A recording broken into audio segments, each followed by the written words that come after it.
మన ప్రభువును రక్షకుడైన యేసుక్రీస్తు పరిశుద్ధ నామమున ప్రియదేవుని సంగమ ప్రియదేవుని బిడ్డలారా, మన ఉదయకాల సమయం దేవుని వాక్యాన్ని ధ్యానించడానికి ముందుగా ప్రార్థన చేసుకుందాం. ప్రార్థన.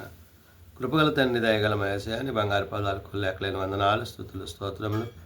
గతించిన రాత్రి అంతా నీ రేఖల చాటును కాచి కాపాడి సంరక్షించిన దేవ, మన ఉదయకాల సమయం సజ్జల లేఖన చేరి ప్రార్థించుండగా వాక్యమైన దేవుడు వాక్యం ద్వారా నాతో మాతో మాట్లాడి మీరే మహిమ ఘనత ప్రభావాలు పొందమని యేసునామమున అడుగుచున్నాం తండ్రి. ఆమేన్. ప్రియదేవుని సంగమ ప్రియదేవుని బిడ్డలారా, నిడిదనకు ఏర్పాటు చేయబడిన వాక్య భాగం వాచ్ నైట్ సర్వీస్ కొరకు ఏర్పాటు చేయబడిన పాత నిబంధన వాక్య భాగము కీర్తనలు 8:1 నుంచి 9 వరకు ఈ విధంగా రాయబడింది. వాచ్ నైట్ సర్వీస్ కొరకు ఏర్పాటు చేయబడిన పాత నిబంధన వాక్య భాగము కీర్తనలు 8:1 నుంచి 9 ఈ విధంగా రాయబడినవి. యెహోవా మా ప్రభువా, ఆకాశములో నీ మహిమను కనుపరచువాడా, భూమి అందంతటా నీ నామము ఎంత ప్రభావము గలది. ప్రియదేవుని సంగమ ప్రియదేవుని బిడలారా, భక్తుడైన దావీదు ప్రధాన గాయకునికి గితీతు రాగం మీద పాడదగిన కీర్తన. ఈ కీర్తన యొక్క ప్రభావము అంటే ప్రభావము గల దేవుని నామము అంటున్నాడు. అంటే దేవుని నామము ఎంత ప్రభావము కలిగిందో ఆ ప్రభావాన్ని దావీదు ఇక్కడ వివరిస్తున్నాడు, తెలియజేస్తున్నాడు పరిశుద్ధాత్మ ద్వారా. అందుకని ఇక్కడ యెహోవా మా ప్రభువా అంటున్నాడు. అంటే సర్వశక్తి గల దేవుణ్ణి ప్రభువుగా ఆహ్వానిస్తూ ఆ ప్రభువుని ఆయన హెచ్చిస్తున్నాడు. ఏమని? ఆకాశంలో నీ మహిమను కనుబరుచువాడా అంటున్నాడు. అంటే ఆకాశము ఆయన సింహాసనము, భూమి ఆయన పాదపీఠము. సింహాసనాసీనుడైన దేవుడు అక్కడ తన మహిమను కనబరుస్తున్నాడు. ఏమని? ఆకాశంలోని మహిమను కనబరుచువాడా, భూమి అందంతటా నీ నామం ఎంత ప్రభావం గలది. ఆయన పాదముల యొద్దన మనము ఆ ప్రభావమును కలిగి ఉన్నాము. మహిమా ప్రభావములు కలిగిన దేవుడు. ఆ మహిమా ప్రభావం కలిగిన దేవుణ్ణి దావీదు ఈ విధంగా కీర్తిస్తూ, శత్రువులను పగ తీర్చుకున్న వారిని మార్చివేయుటకై నీ విరోధులను బట్టి బాలుర యొక్కయు చంటి పిల్లల యొక్కయు స్తుతుల మూలమున నీవు ఒక దుర్గమును స్థాపించున్నావు. ఇక్కడ సర్వశక్తి గల దేవుని గురించి, ఆయన యొక్క ఆలోచన, ఆయన తలంపులు, ఆయన ఉద్దేశాలు, ఆయన చేయి తలబెట్టిన వాటిని, వీటన్నిటినీ దావీదు గుర్తు చేస్తున్నాడు. ఏ విధంగా? శత్రువులకు పగ తీర్చుకుని వారిని మాన్పివేయుటకు అంటున్నాడు. అపవాదిని జయించడానికి, అపవాది చేసే బాణాలు తట్టుకోవడానికి నీవు ఒక ఖడ్గంగా ఉంటున్నావు. ఎలాగా? మా కొరకు నా శత్రువులను పగ తీర్చువాన్ని మాన్పివేయుటకు అంటున్నాడు. అంటే శత్రువు నీ దగ్గరికి రాకుండా ఆ సర్వశక్తి గల దేవుడు ఏం చేస్తాడంట? మాన్పివేయుటకు నీ విరోధులను బట్టి బాలుర యొక్కయు చంటి పిల్లల యొక్కయు స్తుతుల మూలముగా అంటున్నాడు. అంటే ఎవరైతే ఆయన్ను స్తుతిస్తారో, ఎవరైతే ఆయన కీర్తిస్తారో, ఎవరైతే ఆయన ప్రార్థిస్తారో ఆ ప్రార్థనా స్తుతుల ద్వారా వారు అపవాది యొక్క ఆలోచనల నుండి, తలంపుల నుండి తప్పింపబడి దేవుని యొక్క మాట చేత, ఉద్దేశాల చేత నడిపింపబడవారుతారు.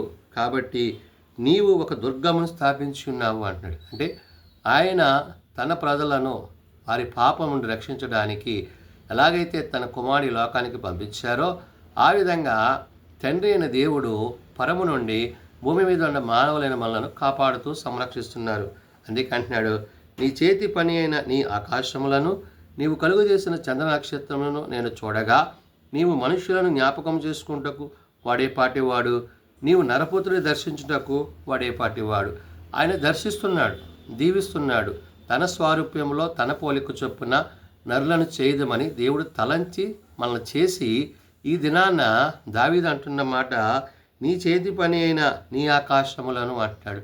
అంటే ఆయన ఏదైతే తన స్వహస్తాల చేత మానవులను మనం నిర్మించాడో, ఆకాశమును, అందులో ఉన్న ఆకాశములను ఆయన కలుగు చేశాడో వాటిని గురించి మాట్లాడుతూ అంటున్నాడు, నీవు కలుగు చేసిన చంద్ర నక్షత్రంలో నేను చూడగా అంటున్నాడు. అంటే పగటికి సూర్యుడిని, రాత్రికి చంద్రుణ్ణి, ఇలాగా ఆ ప్రకాశమైన జ్యోతులను కలుగు చేసి సృష్టి యావత్తును కలుగు చేసిన సృష్టికర్త, సర్వ సమస్తాన్ని కలుగు చేసిన వాడా అనే ప్రభావ మహత్యములను దేవునికి ఆపాదిస్తూ దావీదు ఇక్కడ అంటున్నాడు, నీవు మనుష్యుని జ్ఞాపకం చేసుకుంటకు వాడే పాటి వాడు అంటాడు. అసలు నువ్వు నన్ను జ్ఞాపకం చేసుకోవడం ఏంటి అంటే, దేవుడు తన స్వారూప్యములో తన పోలిక చొప్పున మనల్ని చేయడంలో ఉద్దేశం ఏంటో తెలియజేస్తూ ఇక్కడ అంటాడు, దేవుడు ఏమన్నాడు, నీవు మనుషులను జ్ఞాపకం చేసుకుంటకు వాడు ఏ పాటి వాడు అని క్వశ్చన్ మార్క్ ఇచ్చి, నీవు నరపుత్రులను దర్శించుటకు వాడే పాటు వాడు అంటే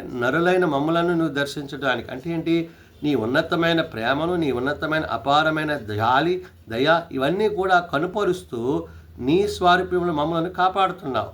కాబట్టి దాని విషయమే దావీదు ఇక్కడ మాట్లాడుతున్నాడు, దేవుని కంటే వానిని కొంచెము తక్కువ వానిగా చేసి ఉన్నావు, మహిమా ప్రభావములతో వానికి కిరీటము ధరింపజేసి ఉన్నావు.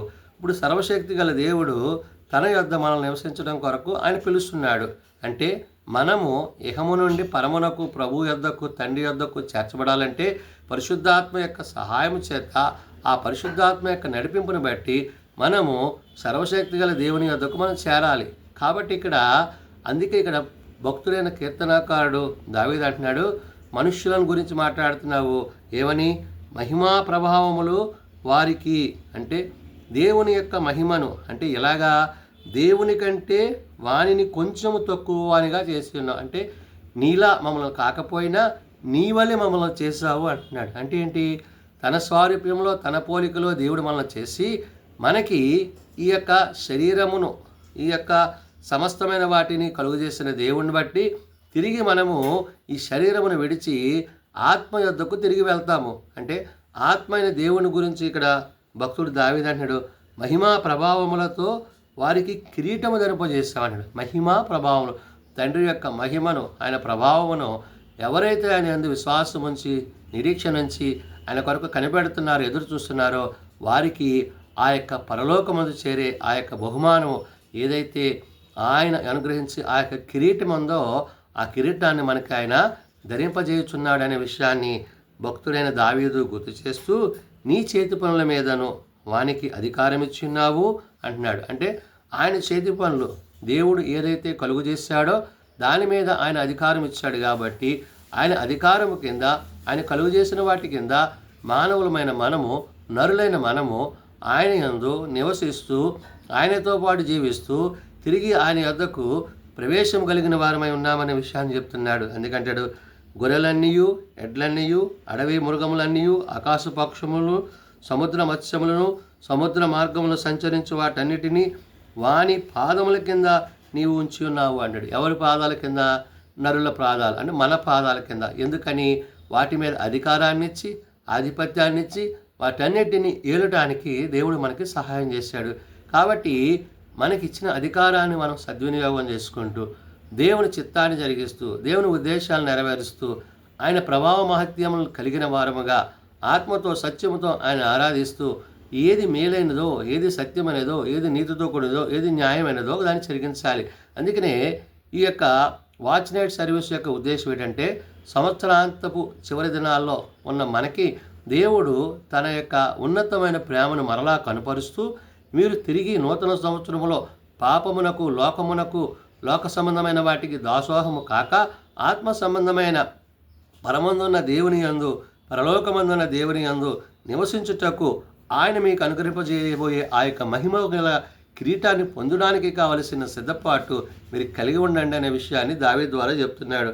అందుకనే ఇక్కడ ఆయన చేసిన మాట, గొర్రెలన్నీయు, ఎడ్లన్నీయు, అడవి మృగములన్నీయు, ఆకాశ పక్షులను, సముద్ర మత్స్యములను, సముద్ర భాగమున సంచరించు వాటన్నిటినీ వాని పాదముల కింద నీవు ఉంచి ఉన్నావు అంటూ చివరిగా అంటాడు, యెహోవా మా ప్రభువా, భూమి అందంతటను నీ నామం ఎంత ప్రభావము గలది. భూమి అందంతటా ఆయన కలుగు చేసిన దాని అందు ఆయన యొక్క ప్రభావము, నేడు ఆయన ప్రభావము చేత, ఆయన మాట చేత, ఆయన ఉద్దేశాల చేత, ఆయన తలంపుల చేత మనము జీవించున్నాము. కాబట్టి అట్టి ప్రభావము కలిగిన దేవుని యందు, ఆయన ప్రభావములో, ఆయన మహిమలో, ఆయన ఉద్దేశాలలో, ఆయన ఆలోచనలో మనం జీవించున్నప్పుడు తప్పక మనము ఆయన రాజ్యమందు ఆ మహిమ కలిగిన కిరీటాన్ని ఏదైతే భక్తుడైన దావీదు సెలవిస్తున్నాడో, దేవుని కంటే వాడిని కొంచెంగా తక్కువగా చేసి ఉన్నామని, మహిమా ప్రభావములతో వానికి కిరీటము ధరింపజేసి ఉన్నామంటున్నాడో, ఆ మహిమ కలిగిన ప్రభావం కలిగిన ఆ ధరింపజేయబడే కిరీటాన్ని మనం పొందుకోవాలని ఆయన రెండవసారి తిరిగి రానైనప్పుడు,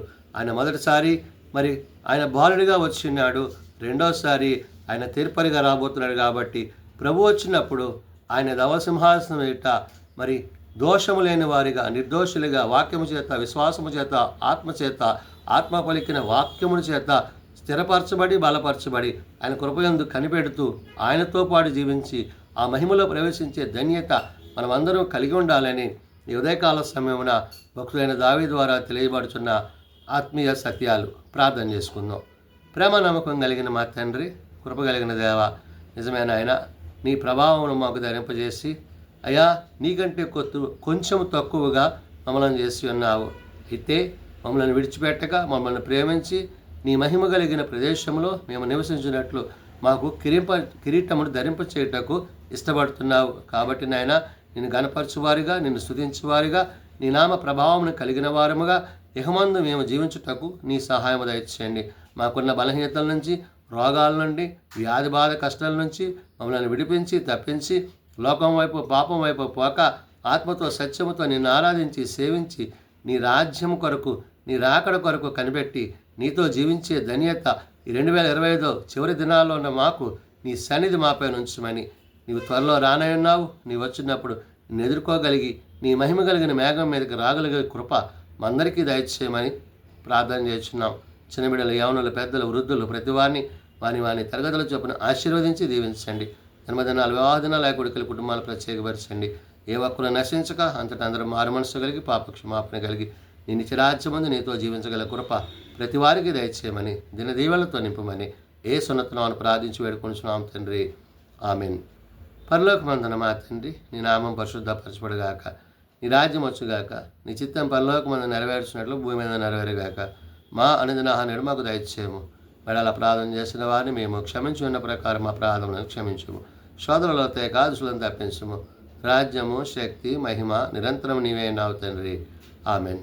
మన పరమతైన దేవుని ప్రేమ, ప్రభువైన యేసుక్రీస్తు కృప, ఆదరణకర్త అయిన పరిశుద్ధాత్మ సహాయము సదా తోడై ఉండి సంరక్షించునుగాక. ఆమెన్.